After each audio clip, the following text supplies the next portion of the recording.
Coríntios capítulo 15, eu peço que você encontre esse texto, e se você puder novamente colocar-se em pé, faça isso. 1 Coríntios capítulo 15, eu vou ler apenas o último verso, o verso 58, que é nele que nós desejamos chegar.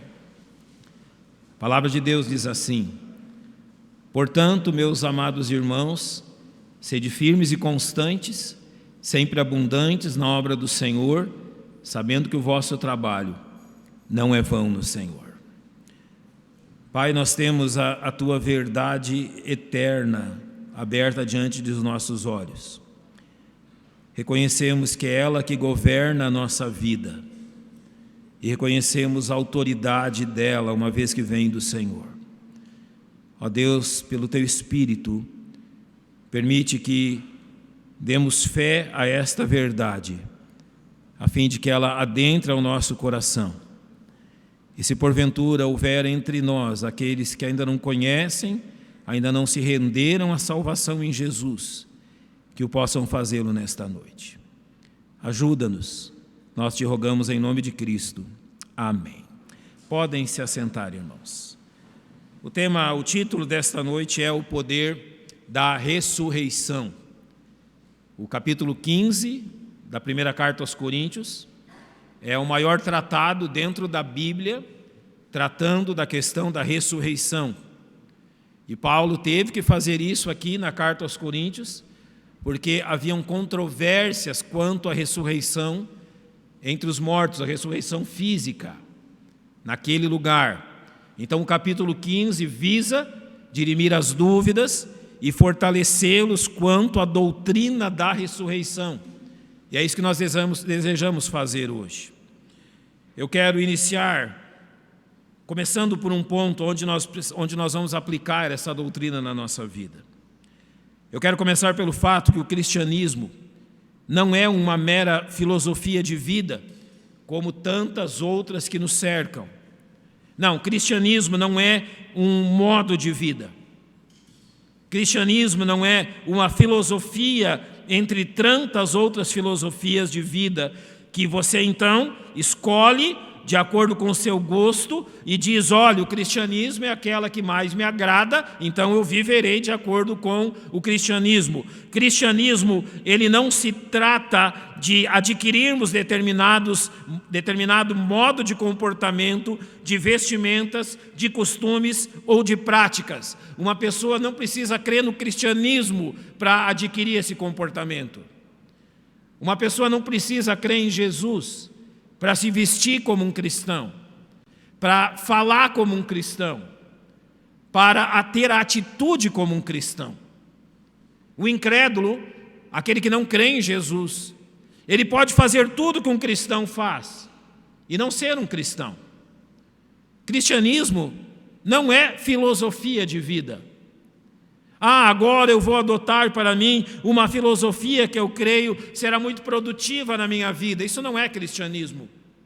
Cristianismo, dentro daquilo que a palavra de Deus nos ensina, é um conjunto, ou a fé em um conjunto de verdades que passa a mover a nossa vida. Cristianismo é a declaração da palavra de Deus e a fé de nossa parte de que aquilo que a Bíblia declara é a verdade. E uma vez que aquilo que a Bíblia declara é a verdade, e nós cremos nisso, a verdade da palavra de Deus passa a mover a nossa vida. Tiago fala disso, sobre a fé e as obras. E ele diz que a fé sem obras, ela é morta, porque ela não move a vida. Cristianismo é a fé nas verdades do Evangelho. E estas verdades passam a mover e sustentar a nossa vida. Filosofia alguma sustenta a nossa vida. Cristianismo, sim. São verdades eternas. São verdades incontestáveis. São verdades de Deus. Históricas também, que se deram verdadeiramente neste mundo, a qual nós declaramos: eu creio. Você já leu um credo? Há muitos credos, o credo de Nicéia, o credo de Constantino, todo tipo, o credo de Westminster, que fala muito das verdades que cremos. Sabe o que é um credo? É uma declaração daquilo que nós cremos. Então, num credo, e há muitas igrejas que declaram o credo durante o culto, elas dizem: eu creio em Deus Pai, um Deus triuno, eterno e santo, e por aí ele vai. Eu creio que seu Filho Jesus Cristo veio a este mundo sem pecado, um perfeito homem, morreu e ressuscitou, e assim declara as verdades da palavra de Deus. O que é cristianismo? É a fé naquilo que a Bíblia declara. Nós precisamos começar por isso. Qual é o seu cristianismo? O que você chama de cristianismo? Você crê naquilo que a Bíblia declara ser a verdade, e isso move a sua vida, porque apenas isso é cristianismo. Infelizmente, muitos filhos de Deus têm andado nesta vida de acordo com a visão mundana que encontram nesse mundo. Infelizmente, os valores do mundo, os pensamentos do mundo, e podemos dizer, o credo do mundo, tem conduzido a vida de muitos filhos de Deus. Mesmo tendo crido em Jesus Cristo como seu único e suficiente Salvador, o mundo está adentrando de tal forma no coração deles que não é mais a verdade do Evangelho que os conduz, mas a verdade desse mundo.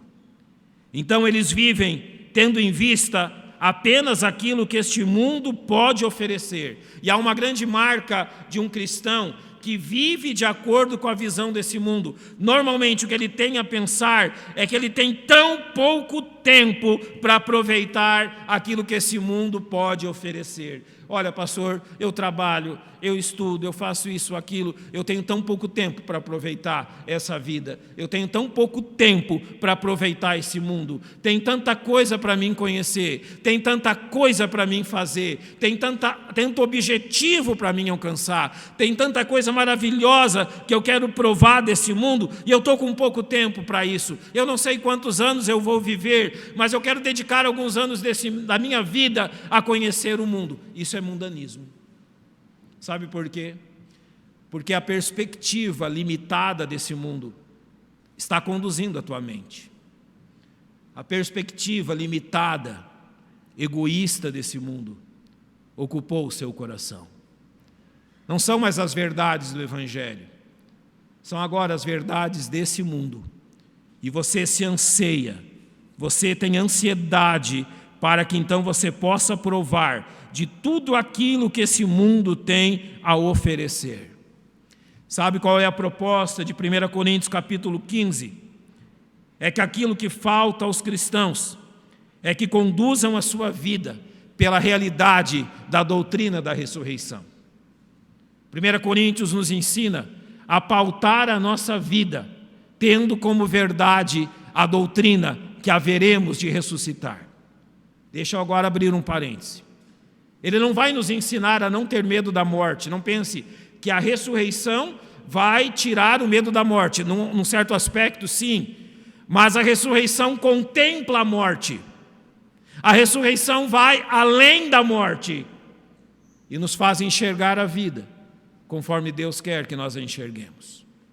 Então, o convite de 1 Coríntios capítulo 15 é que a nossa vida seja pautada pela doutrina da ressurreição. Então ele vai fazer isso de 3 formas, e eu vou ser prático com os irmãos nessas 3 formas, lhes demonstrando isso dentro desse capítulo 15 de 1 Coríntios. Primeiro, eu vou demonstrar que a ressurreição, a doutrina da ressurreição, ela é parte essencial da mensagem cristã. Ou seja, não há mensagem do Evangelho sem ressurreição. Depois eu vou demonstrá-los que a doutrina da ressurreição é essencial à vida cristã. Não há vida cristã sem doutrina da ressurreição. E depois eu quero terminar lhes mostrando que a ressurreição é algo real, algo verdadeiro, algo realmente real em nossas vidas. E isso deve nos encorajar. Comecemos então pela ressurreição como parte essencial da mensagem cristã. Se você pode me acompanhar, eu vou começar pelo versículo 1. Ele vai dizer: também vos notifico, irmãos, o Evangelho, ou seja, as boas novas sobre Jesus, que já vos tenho anunciado, o qual também recebestes e no qual também permaneceis, pelo qual também sois salvos, se o retiverdes, tal como vos tenho anunciado. Ou seja, É preciso fidelidade à verdade do Evangelho. Quando nós cremos no Evangelho, nós cremos nele de forma total, em tudo aquilo que ele declara. Não há como crer em parte do Evangelho. Você precisa crer na declaração total do Evangelho. E o que é a declaração total do Evangelho? Versos 3 e 4. Porque, primeiramente, vos entreguei o que também recebi. Então, notem o que é a declaração do Evangelho. Que Cristo morreu por nossos pecados. Então, a verdade que move a nossa vida começa pelo fato que nós somos pecadores e que Cristo na cruz pagou o preço dos nossos pecados, segundo as Escrituras. O verso 4 diz que Jesus foi sepultado. Isto foi um fato histórico. Então, o Evangelho nos leva a crer em fatos históricos. Também é fato histórico que ele ressuscitou ao terceiro dia, segundo as Escrituras. Então, se você crê no Evangelho, você crê que Cristo morreu por causa dos seus pecados, que esta morte foi real, que ele foi sepultado, ao terceiro dia ressuscitou para a sua salvação. Esta é a mensagem do Evangelho. Então nós não podemos dividi-la, não podemos pular alguma parte, e dentro desta verdade que devemos aceitar como um todo, olhe como a partir do verso 5, Paulo ressalta a questão da ressurreição. Ele diz que Jesus foi visto por Cefas, Pedro, depois pelos 12, isso aconteceu mais de uma vez. Olha agora o que diz, depois foi visto uma vez por mais de quantos? 500 irmãos. Há muitos que dizem que a ressurreição de Jesus é uma falácia, porque o que aconteceu é que aquelas pessoas todas, os 12 apóstolos, talvez mais alguns, entraram num tipo de transe psicológico, então eles achavam que estavam vendo algo que eles realmente não estavam vendo. Agora, isso acontecer com 500 pessoas. Então nós vamos imaginar que 500 pessoas, ao mesmo tempo, estão olhando para Jesus ressurreto, antes dele ser assunto aos céus, e que essas pessoas estão tendo um transe. A Bíblia diz que não, que tolice é essa? A Bíblia diz que Jesus foi contemplado ressurreto por mais de 500 irmãos, e agora olha a ousadia de Paulo, dos quais ainda a maioria vive. Ele está dizendo, olha, você pode ir até eles e testemunhar que isto é verdade. Ele não escreveria isso se Jesus não tivesse ressuscitado. Depois foi visto por Tiago, depois por todos os apóstolos. Todos o viram. Então notem agora, a partir do verso 8, que ele refere-se a si mesmo. E por derradeiro de todos me apareceu também a mim. Como a um nascido fora de tempo, ele fala do aparecimento de Jesus no caminho de Damasco. Porque eu sou o menor dos apóstolos. Ele diz isso porque ele não esteve aos pés de Jesus durante o ministério dele, mas ele viu Jesus ressurreto. Paulo começa falando da ressurreição e dizendo que a ressurreição é uma parte do Evangelho que nós não podemos ignorar. Quando nós pregamos o Evangelho, nós pregamos que Jesus ressuscitou. Quando nós pregamos o Evangelho, nós pregamos que cremos num Salvador vivo. As maiores religiões desse mundo, elas têm um túmulo onde elas honram o seu fundador. Nós não. O cristianismo não tem um túmulo em Jerusalém ou qualquer lugar do Oriente, aonde então os cristãos possam fazer uma peregrinação para honrar aquele que iniciou o seu movimento, porque cristianismo não é movimento, cristianismo é a verdade de Deus. Por isso, a ressurreição é essencial quando pregamos o Evangelho. Se nós pregamos o Evangelho e a ressurreição de Cristo, eu preciso agora de fazer uma pergunta.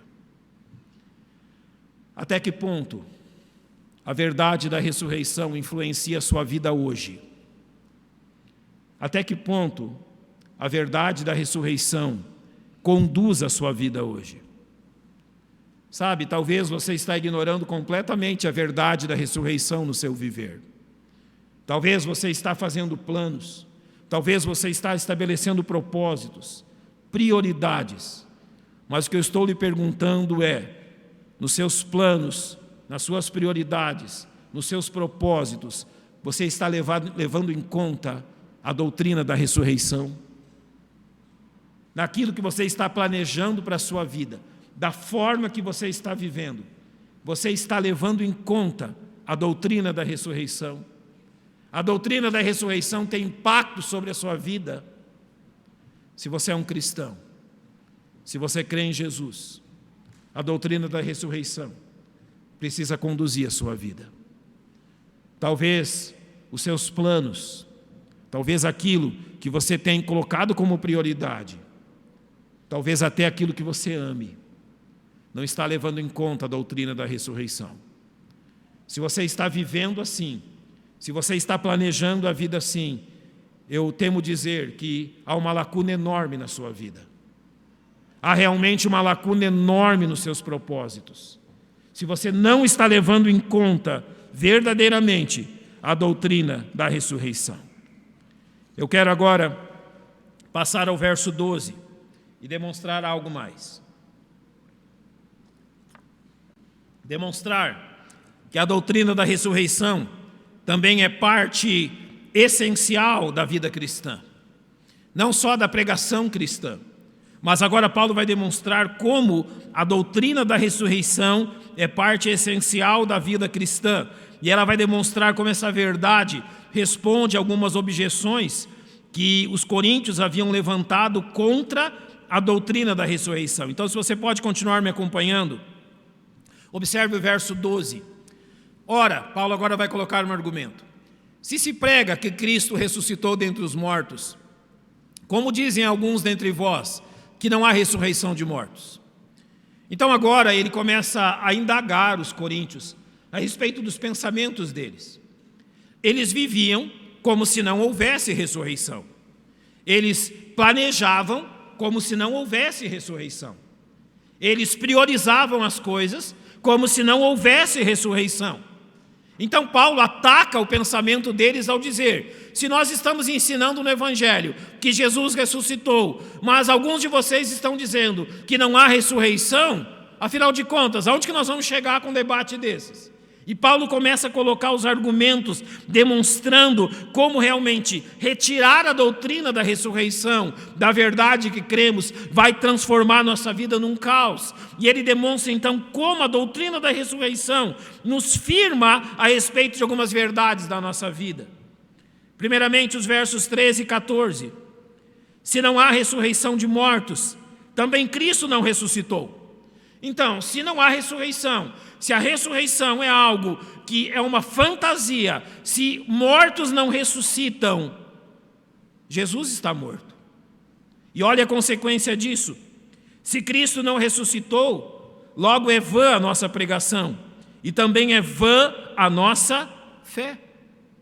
Ou seja, aquilo que nós estamos pregando e aquilo que nós estamos vivendo é totalmente inútil se não existe ressurreição, porque então Cristo não terá ressuscitado.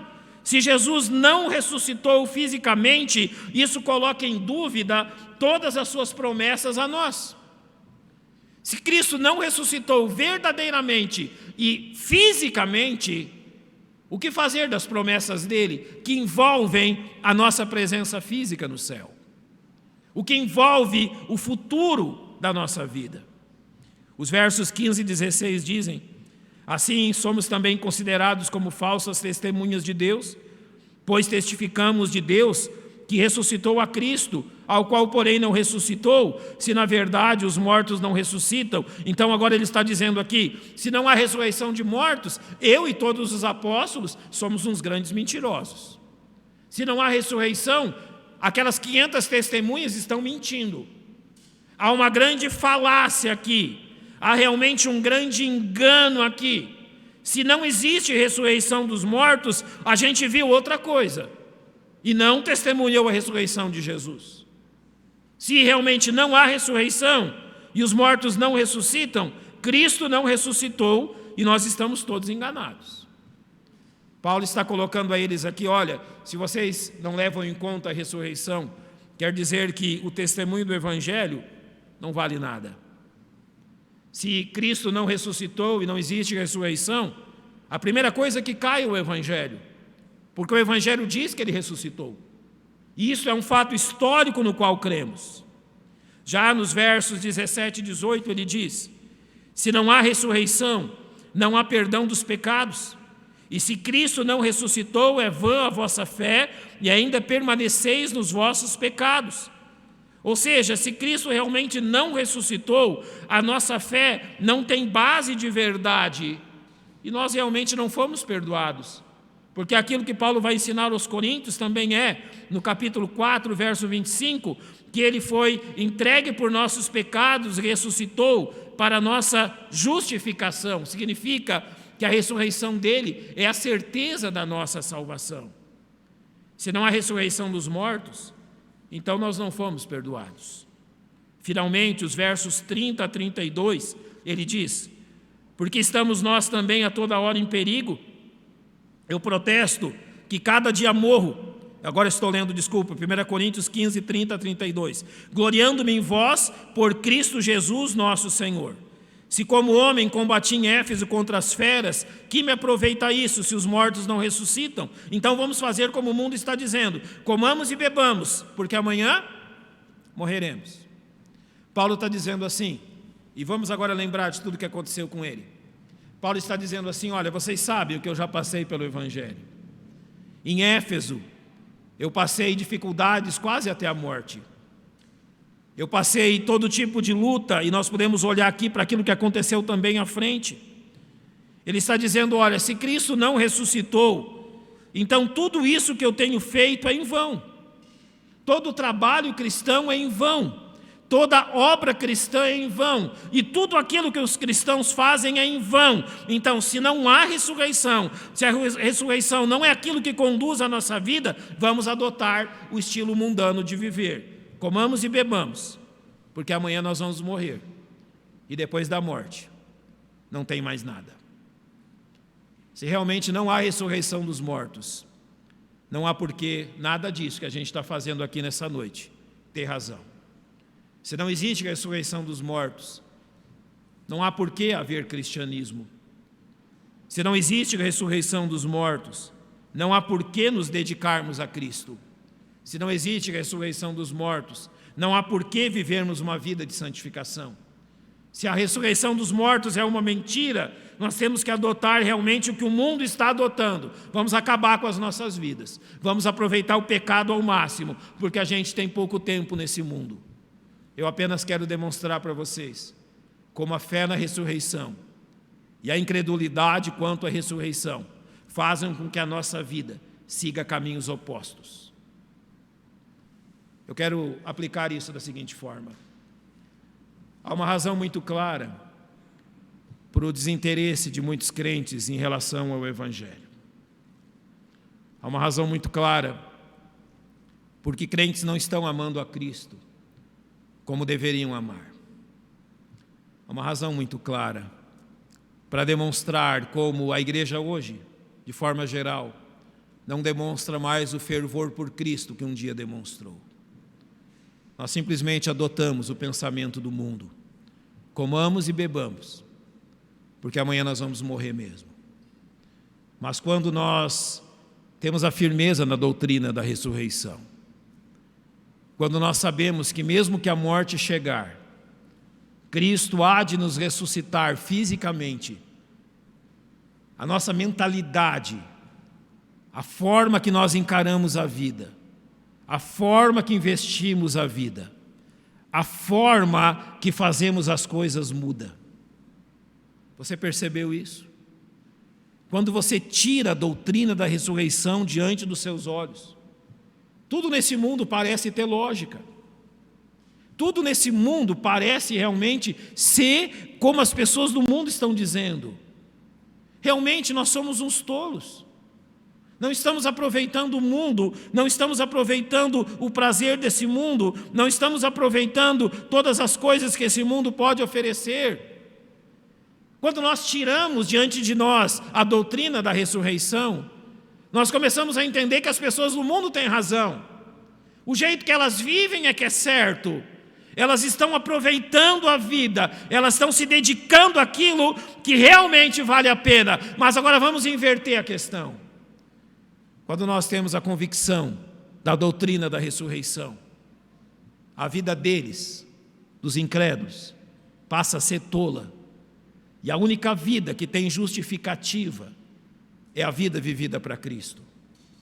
Quando nós aceitamos a doutrina da ressurreição, nós começamos a entender que a única coisa a ser feita é se agarrar a Cristo, servir a Cristo, dedicar-se a Cristo, amar a Cristo, porque em breve, se a morte chegar e me levar desse mundo, este Cristo me ressuscitará.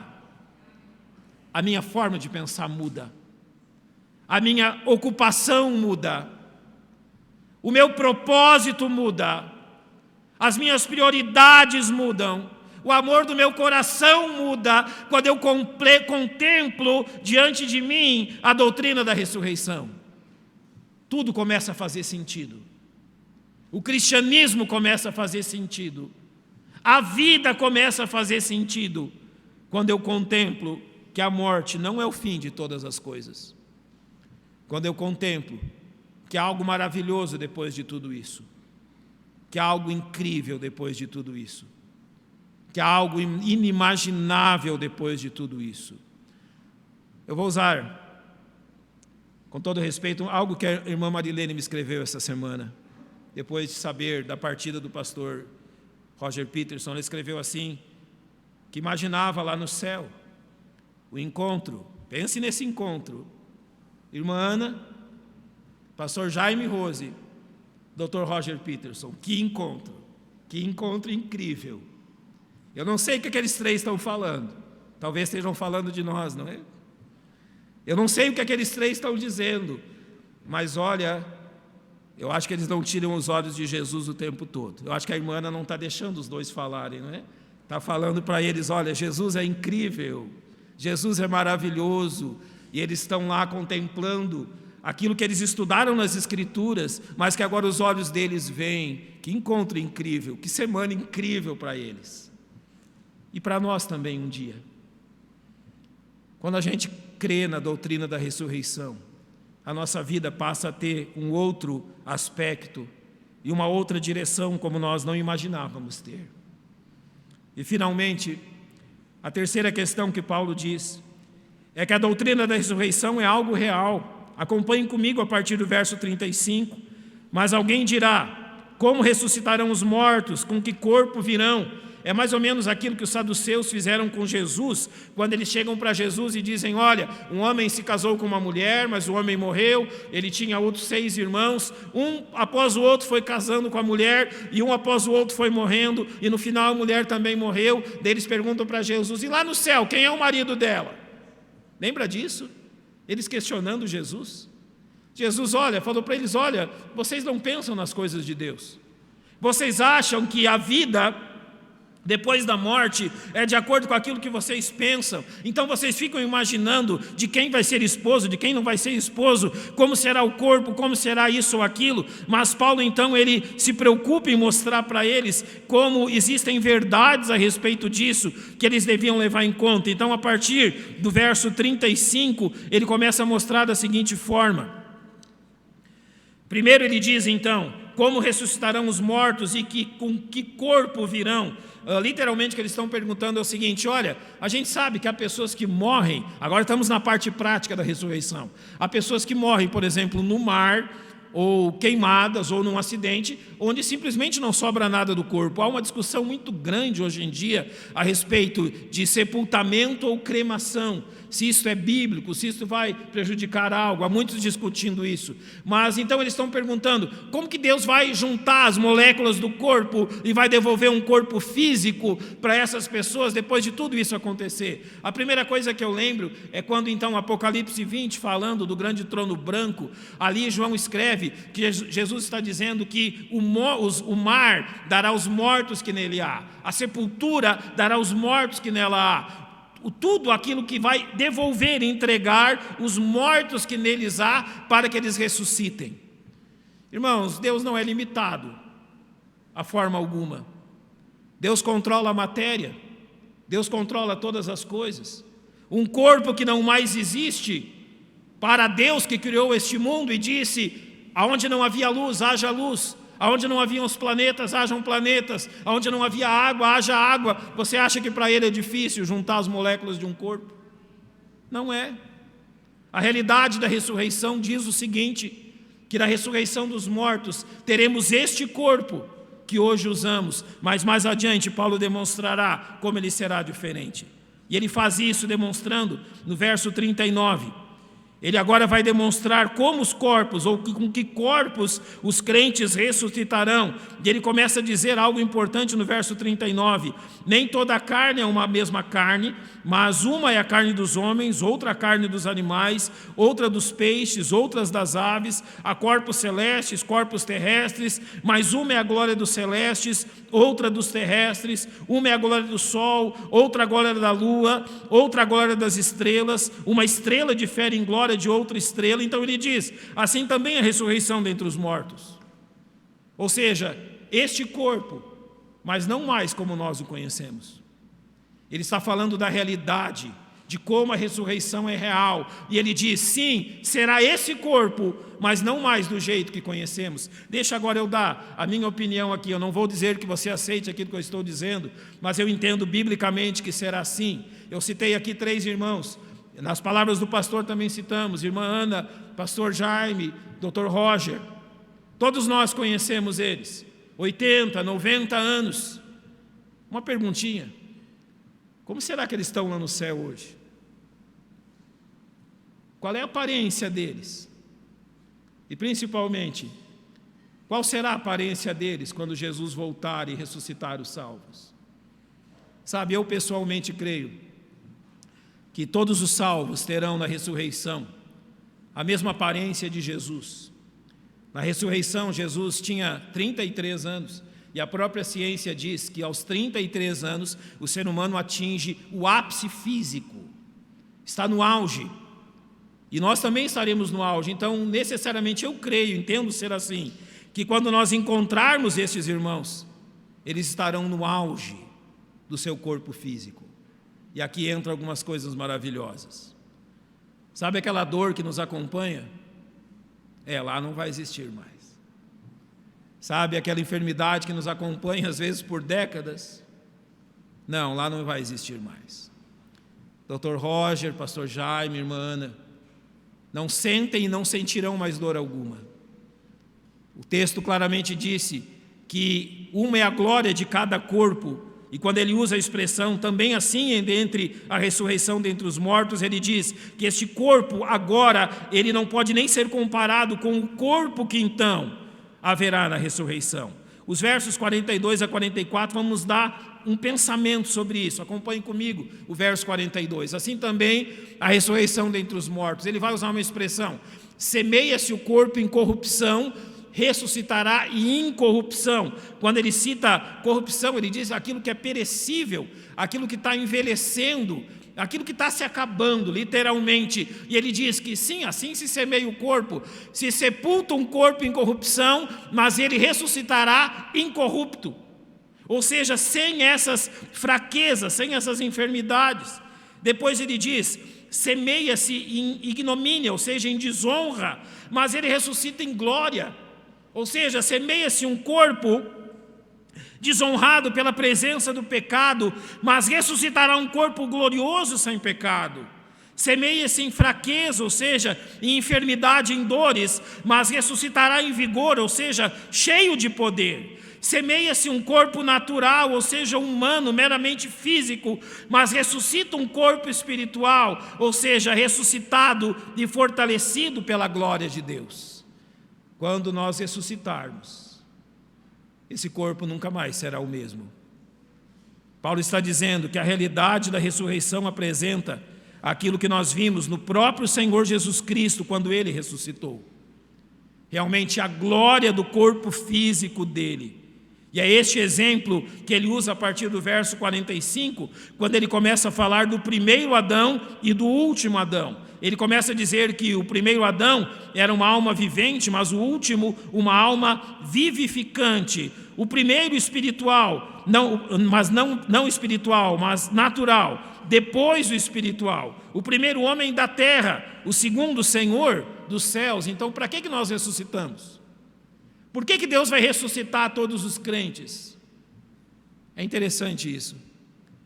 Para a gente não ser mais cidadão dessa terra, mas ser cidadão do céu. naquele dia. E hoje nós não é um passaporte, mas o nosso registro de nascimento diz que nós somos cidadãos do céu. Mas naquele dia Deus vai completar tudo isso. E nós vamos parecer com cidadãos do céu. Nós vamos ter a cara de cidadãos do céu.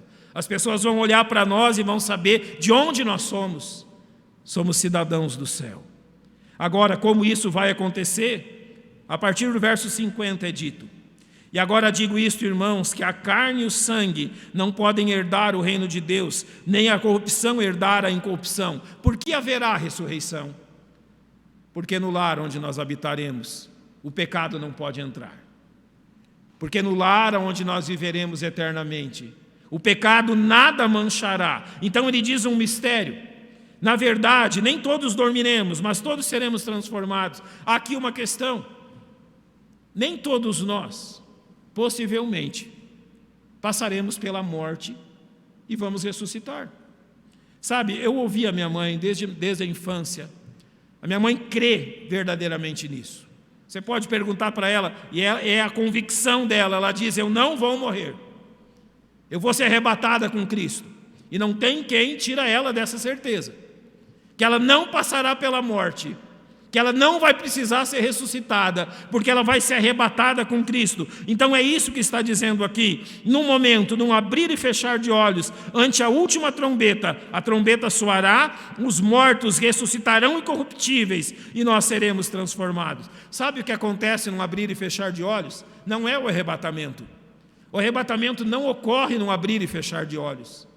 O que ocorre num abrir e fechar de olhos é que quando Jesus tocar a trombeta no céu, quando a trombeta for tocada e os nossos irmãos em Cristo ressuscitarem, o que pode ser ainda hoje, então todos nós, de pé, ressurretos neste mundo, num abrir e fechar de olhos, seremos transformados. Nunca mais as coisas serão como eram. Nunca mais o pecado vai fazer o que faz. Nunca mais nós vamos viver como vivemos hoje. Nunca mais a morte vai tocar. Nós nunca mais vamos em nenhum funeral. Não haverá cultos fúnebres. Não haverá homenagens fúnebres. Sabe por quê? Quando você olha para o verso de número 54, ele diz que quando isto que é incorruptível se revestir da incorruptibilidade, e isto que é mortal se revestir da imortalidade, então cumprir-se-á a palavra que está escrita: tragada foi a morte na vitória. Na vitória de quem? De Jesus. Nunca mais nós pensaremos em morte. Nunca mais nós pensaremos em despedidas. Nunca mais nós vamos citar esse nome. Morte. Ela simplesmente foi completa e definitivamente derrotada. Onde está a morte, teu aguilhão? Onde está o inferno, a tua vitória? Ora, o aguilhão da morte é o pecado, e a força do pecado é a lei, mas Cristo venceu a lei, venceu o pecado, e este aguilhão, é isso que nos espeta, então não terá mais lugar em nada disso. Então ele completa simplesmente: graças a Deus que nos dá a vitória por nosso Senhor Jesus Cristo. Eu falei a você que a doutrina da ressurreição precisa moldar a sua vida. A doutrina da ressurreição precisa realmente conduzir a sua vida. E eu quero demonstrar como isso se dá, então, no verso 58. Você conhece bem esse verso. Ele diz claramente: portanto, meus amados irmãos, sede firmes e constantes, sempre abundantes na obra do Senhor, sabendo que o vosso trabalho não é vão no Senhor. Você nota como ele termina um capítulo que fala sobre a ressurreição? Como que termina um capítulo que nos apresenta a doutrina da ressurreição? O capítulo simplesmente termina moldando as nossas vidas, dizendo o que diante da ressurreição deve ser as nossas vidas. E a vida daqueles que creem na doutrina da ressurreição deve ser uma vida firme, constante e abundante em servir ao Senhor, sabendo que não há inutilidade alguma, nada é vão quando nós cremos no nosso Deus. É assim que a doutrina da ressurreição molda a sua vida. Você está trabalhando para Cristo, porque mesmo que a morte chegar não é o fim, você está se esforçando por Cristo, porque você sabe que a morte pode interromper aqui, mas não interrompe lá no céu. Hoje a gente está tendo um culto aqui de domingo à noite, mas desde que chegaram no céu, irmã Ana, pastor Roger, pastor Jaime, não saem no culto que está acontecendo lá. Eles estão glorificando a Cristo o tempo todo, vendo coisas que a gente nem imagina, fazendo coisas que a gente nem imagina. E se eles eram ativos aqui, imagina como são ativos no céu. Se aqui trabalhavam, imaginam o que fazem no céu. Se aqui tinham prazer de estar na casa de Deus, imagina o prazer deles no céu. Irmãos, a doutrina da ressurreição precisa moldar a nossa vida dessa forma, para servirmos a Deus, para nos fortalecermos em Cristo, para realmente decidirmos as nossas prioridades, decidirmos os nossos planos, o nosso serviço, o nosso amor por Deus. A doutrina da ressurreição precisa realmente conduzir o nosso viver, se nós realmente cremos nela. Simplesmente o que Paulo diz é que nós devemos ser firmes, constantes e abundantes. Como que nós seremos assim? Se nós temos a plena certeza que as coisas não terminam aqui, que isso aqui é apenas o começo de tudo, e que há toda uma eternidade para nós nos regozijarmos nisso. Então, o que a doutrina da ressurreição nos chama é para nós começarmos hoje, para aplicarmos hoje aquilo que vai acontecer na eternidade, para fazer disto um pedaço do céu, da nossa família um pedaço do céu, e da nossa igreja um pedaço do céu. Que isso seja, e que essa verdadeira doutrina nos molde desta forma, irmãos, para a honra e glória do nosso Deus. Vamos fechar os nossos olhos.